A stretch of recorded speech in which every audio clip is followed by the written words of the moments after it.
one place for personal development. This is still ministry for the abstract mind, and this is a safe space for everybody out there that has an out-the-box philosophy. And we don't believe that you have to die in order to go to heaven. All you have to do is be real, reflective, enlightened, accountable, but most importantly, limitless. Selfish transformation costs a lot. It's the biggest price you ever gonna pay. The upfront cost is things and stuff, and you're gonna lose people. You're gonna lose people, but you're gonna gain yourself. Now, I can't tell you about a lot of other shit, but I could definitely tell you about transformation, selfish transformation. I could definitely tell you about personal development.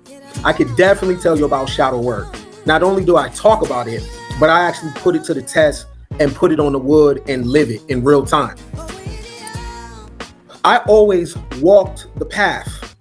I've been trying to be righteous for years. Now, to me, righteous don't mean the square. You know what I'm saying? Righteous just means to be able to self-govern.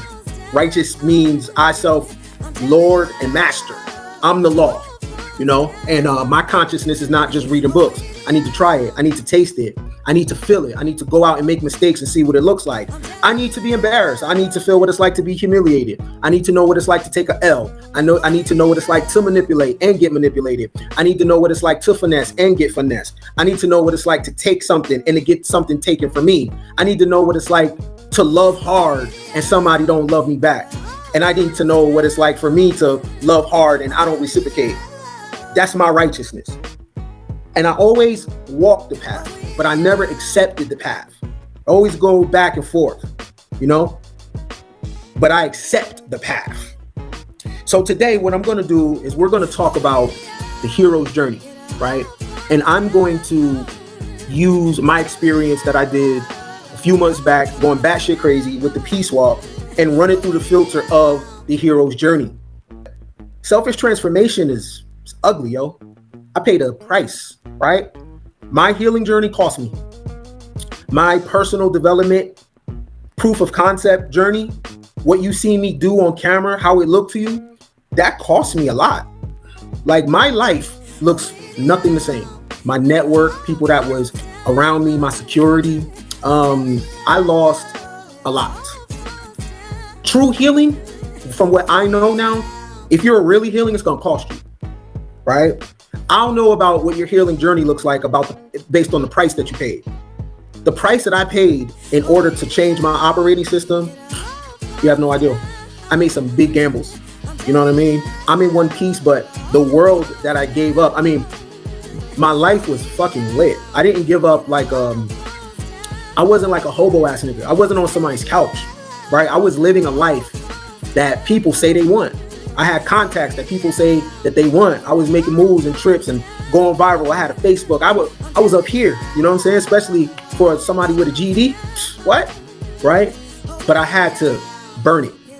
I had to burn it because if I didn't burn it, I wasn't going to be right in the long run. So I always walked the path, but I never accepted it. I always had one foot here and one foot there. But based on what happened to me, based on what I went through, I now accept the path. So I'm going to talk about the hero's journey, and I'm going to use it based on from what I went through. And hopefully you can apply some of the things I went through, and you can plug the hero's journey into your life. Now, the hero's journey is for women too. It's not just men being called to something. The hero's journey is also for women.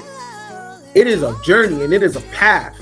And it has nothing to do with flexing or a glow up. Like, when you're really on this path, the pictures you post is gonna be ugly. The pictures I posted and the videos I had was me outside walking the highway. Like, I know if I'm on somebody's dash cam, like, what is this nigga doing out here? I know that looked crazy. That was an ego death. People seen that shit.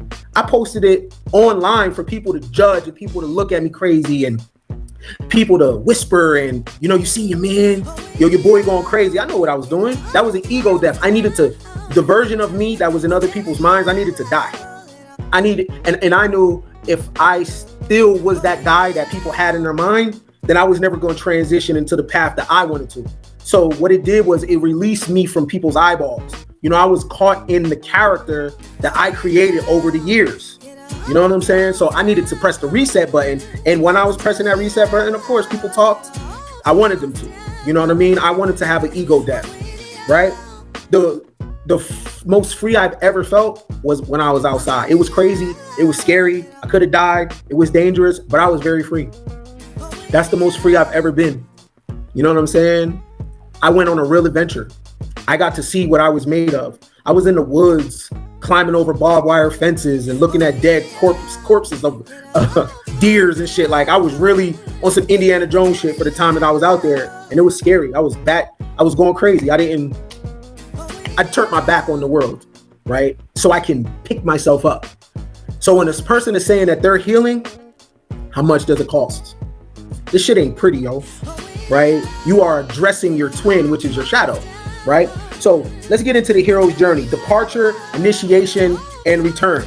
So the hero's journey is broken down into this: the ordinary world, the call to adventure, refusal of the call, meeting the mentor, crossing the first threshold. That's departure, okay? Then you have initiation. You have tests, allies, and enemies. You have approach to the innermost cave.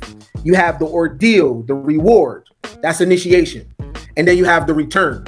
You have the road back, the resurrection, return with the elixir. I went through every last one of these joints. I went through each stage of the hero's journey. You know what I'm saying?